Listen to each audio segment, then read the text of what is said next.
आज स्वार्थ में हम करें धरती को बेहाल, धरा क्रोध में फिर करे विनाश अति विकराल।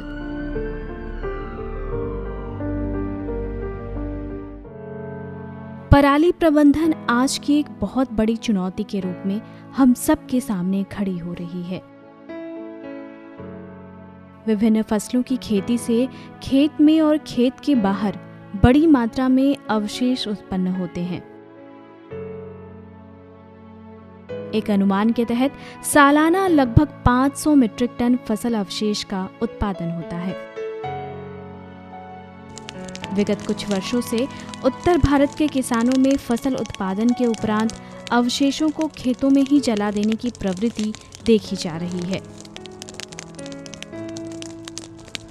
जो कि न सिर्फ हमारे स्वास्थ्य के नजरिए से जानलेवा है, बल्कि खेतों के स्वास्थ्य के लिए भी भारी नुकसानदायक है।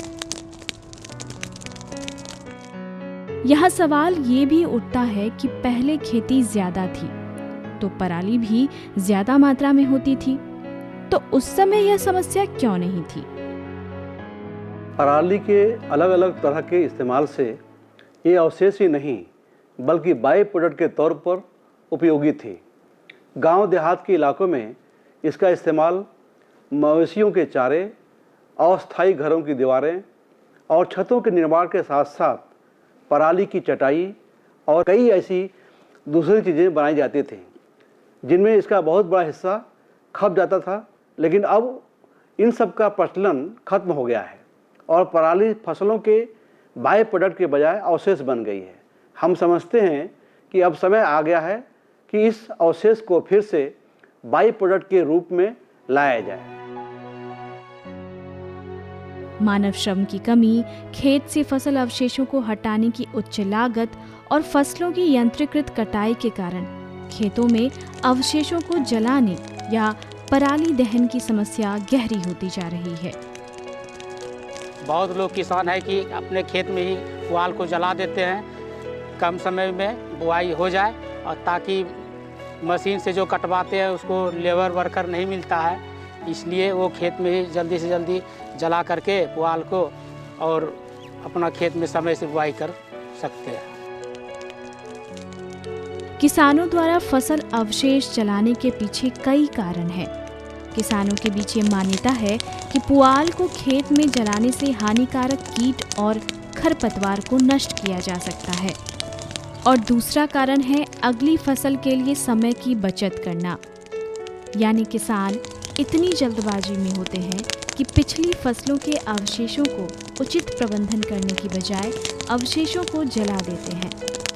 लेकिन सच तो ये है कि इस क्रिया से फायदे का कोई वजह नहीं, सिर्फ नुकसान ही नुकसान है। पराली या किसी अन्य फसल अवशेषों को जलाने से मिट्टी का तापमान बढ़ जाता है, जिसके कारण मिट्टी में उपलब्ध सूक्ष्म जीवाणु और केंचुआ आदि मर जाते हैं, जिसका सीधा असर फसल उत्पादन में भारी नुकसान के रूप में भी सामने आता है। जैसा कि हम जानते हैं कि आजकल किसान हैं जो कि धान की कटाई के उपरांत है जो कि फसल अवशेषों को जला देते हैं, लेकिन उन्हें ये जानकारी नहीं रहती कि इन फसल अवशेषों को जलाने से कार्बन की मात्रा हमारे खेतों में घट जाती है। अगर कार्बन की मात्रा हमारे खेतों में घट गई तो हमारे जो फसल की हम कह दें सॉइल की फर्टिलिटी पे उसका डायरेक्ट असर पड़ता है। साथ ही साथ पराली के जलाने से सामान्यतः ये होता है कि हमारा जितना भी जो मित्र कीट हैं और हमारे मृदा में अवस्थित जो लाभकारी कीट हैं वो सभी का नाश हो जाता, जिसके चलते है जो कि हमारे सॉइल के फर्टिलिटी पे डायरेक्ट असर पड़ता है। साथ ही साथ हम जब पराली को जलाते हैं तो हमारे सबसे अधिक जलाने से कार्बन डाइऑक्साइड की मात्रा निकलती है। साथ ही उसके चलते है जो कि हमारे वातावरण का तापमान बहुत ज़्यादा बढ़ जाता है, और वातावरण का तापमान जैसे ही बढ़ता है ये हमारे ओजोन परत को भी नष्ट करता है।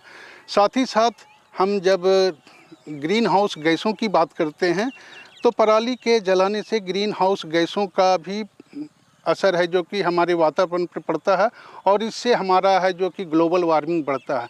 और ग्लोबल वार्मिंग हम जैसा कि देख ही रहे हैं कि ग्लोबल वार्मिंग से अनेक समस्याएं पैदा हो रही है। एक शोध के अनुसार 1 टन पराली जलाने से 3 kilogram particulate matter, 60 kilogram carbon monoxide, 1460 kilogram dioxide, 199 kilogram राख, 2 किलोग्राम सल्फर डाइऑक्साइड निकलता है, जिसका सीधा असर हमारे स्वास्थ्य पर पड़ता है। ये प्रदूषण आसपास के वातावरण में फैल जाते हैं और स्मॉग की मोटी परत बनाकर वायु की गुणवत्ता और लोगों के स्वास्थ्य को प्रभावित करते हैं, जिससे सांस लेने में दिक्कत, नाक में तकलीफ, आंखों में जलन और गले की समस्या होती है। पराली से जो हवा में प्रदूषण हो रहा है उससे बहुत सारा स्वास्थ्य पे बुरा प्रभाव पड़ता है मनुष्य के। तो अब है कि हम उसका क्या क्या मतलब इफ़ेक्ट होता है ह्यूमन के हेल्थ पे। तो एक छोटा बच्चा से लेकर अगर हम इसको बहुत अर्ली स्टेज से देखें तो बच्चा जब माँ के गर्भ में है उस समय से लेकर एक आदमी जो बुढ़ापे तक उसके हर पार्ट को असर कर सकता है पराली से जो धुआं पैदा होता है।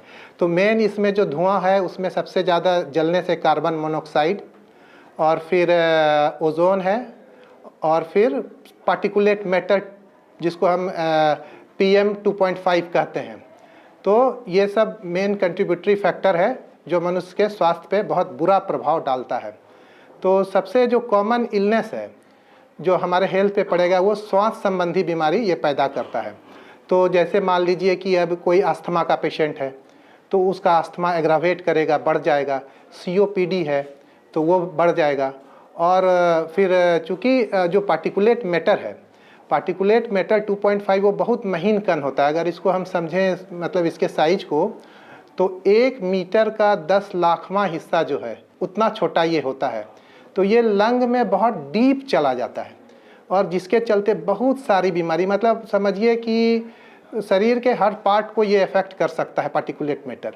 और कार्बन मोनोऑक्साइड है तो इससे मतलब आप समझिए कि WHO की बहुत सारी रिसर्च आई इस पर। तो उसमें कहा कि जो है मतलब हम इसको लिंक कर सकते हैं even diabetes type 2, obesity, lung cancer और जो हमारा गर्भ में बच्चे का डेथ हो रहा है, स्टिल बर्थ हो रहा है, इसका भी संख्या बहुत ज़्यादा बढ़ रहा है सिर्फ और सिर्फ ये प्रदूषण के कारण।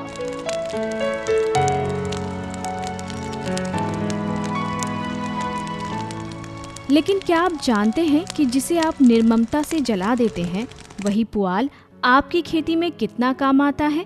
इसी पराली को जलाने की बजाय अगर खेत में मिला देते हैं तो यह आपके खेत के लिए वरदान साबित होगा। इसको इस तरीके से समझा जा सकता है। 1 टन पराली मिट्टी में मिलाने से नाइट्रोजन 20 से 30 किलोग्राम, पोटाश 60 से 100 किलोग्राम, सल्फर 5 से 7 किलोग्राम और ऑर्गेनिक कार्बन 600 किलोग्राम प्राप्त होगा, जिसका सीधा असर आपके फसल उत्पादन और खेती में होने वाले लागत पर दिखेगा।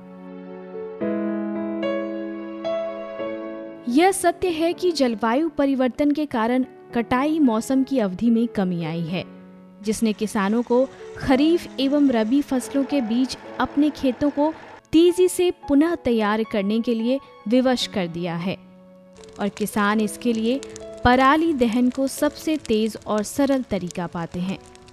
लेकिन परिवर्तन के साथ हमें भी बदलना चाहिए।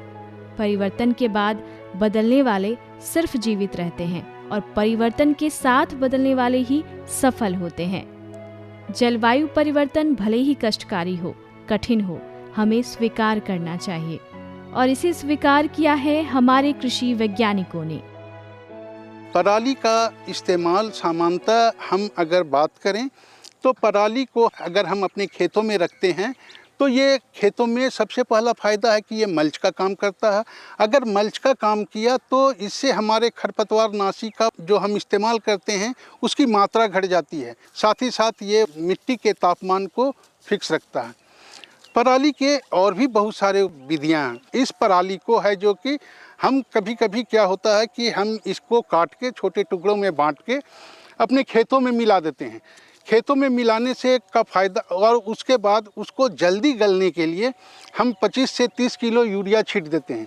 इस यूरिया के छींटने से का सबसे बड़ा फ़ायदा होता है कि वो पराली जो हम जिसे हम जलाते थे, वो पराली हमारे खेतों में डिकम्पोज हो जाता है, और डिकम्पोज होने से हमारे मिट्टी की उर्वरता बढ़ती है। आज कृषि की कई ऐसी तकनीकें और मशीनें विकसित की हैं जिनकी मदद से फसल अवशेषों को प्रबंधन कर खेती को टिकाऊ और लाभकारी बनाया जा सकता है। Zero till seed cum fertilizer drill, इस मशीन द्वारा गेहूं की बुआई के समय धान की खुट्टी को जलाने की आवश्यकता नहीं पड़ती, जिससे भूमि की उर्वरा शक्ति व संरचना अच्छी बनी रहती है। हैप्पी सीडर, कंबाइन मशीन द्वारा काटे धान के खेतों में बिना पुआल जलाए गेहूं की बुआई सरलता से किया जा सकता है। मल्चर, धान के पुआल एवं खरपतवारों को काटकर मिट्टी में मिला देता है। इसकी सहायता से धान की कटाई के बाद गेहूं की तुरंत बुआई की जा सकती है। स्ट्रॉ बेलर, यह यंत्र खेतों में बिखरे पुआल को एकत्रित कर ठोस वर्गाकार बना देता है, जिससे एक जगह से दूसरी जगह ले जाने में आसानी होती है तथा लंबे समय तक सुरक्षित रखा जा सकता है।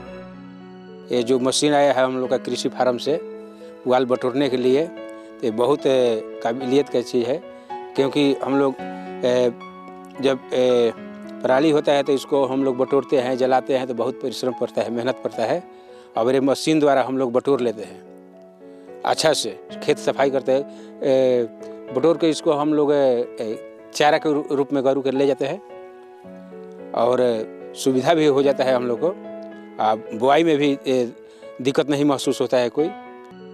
रीपर कम बाइंडर, यह धान एवं गेहूं की कटाई का आधुनिक यंत्र है। इस यंत्र की सहायता से कटाई के साथ बांधने का काम भी साथ ही साथ हो जाता है। इससे किसी तरह के फसल अवशेष खेतों में नहीं बचते हैं। इसके अलावा फसल अवशेष विशेषकर धान के पुआल से बेहतरीन सजावटी सामान बनाए जा सकते हैं।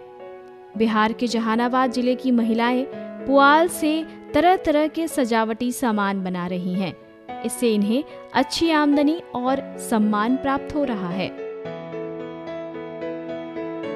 फसल अवशेषों से इस प्रकार के खाने की डिस्पोजेबल थाली बनाने की शुरुआत कर चर्चा में आए हैं IIT दिल्ली के छात्र। इन छात्रों ने फसल अवशेष प्रबंधन के लिए एक नए युग की शुरुआत भारत में की है। इस क्षेत्र में युवाओं के लिए अभी असीम संभावनाएं हैं। तो इस तरह से अगर हम फायदे की बात करते हैं तो पराली हमारे डेली के जीवन में बहुत ही लाभदायक है। या ना केवल पशुओं के चारे के रूप में इस्तेमाल होता है, बाकी इसके अलावा बहुत सारे जो कि जैसा कि हमने कहा कि बहुत सारे काम हैं। एक और काम है कि पराली का इस्तेमाल हम है जो कि मशरूम उत्पादन में बृहत रूप से करते हैं, और जिससे किसान हैं जो कि अपने प्रतिदिन के आमदनी को बढ़ा सकते हैं। साथ ही साथ है जो कि बहुत सारे कंपनी कम्फेड है जो कि दुग्ध उत्पादन वाली, वो है जो कि पराली को अपना हम उसे परचेज कर रहे हैं, तो परचेज करने से किसानों की एक आय का साधन होता है। तो इस तरह से जो ये भ्रांतियाँ कि पराली का हम इस्तेमाल नहीं कर सकते, ये सरासर गलत है, और हम इसका इस्तेमाल अपने दैनंदिन कार्यों में हम कर सकते हैं। आइए इस अनमोल धरा को बचाएं, फसल अवशेष प्रबंधन को अपनाएं, एक बेहतर कल की ओर कदम बढ़ाएं।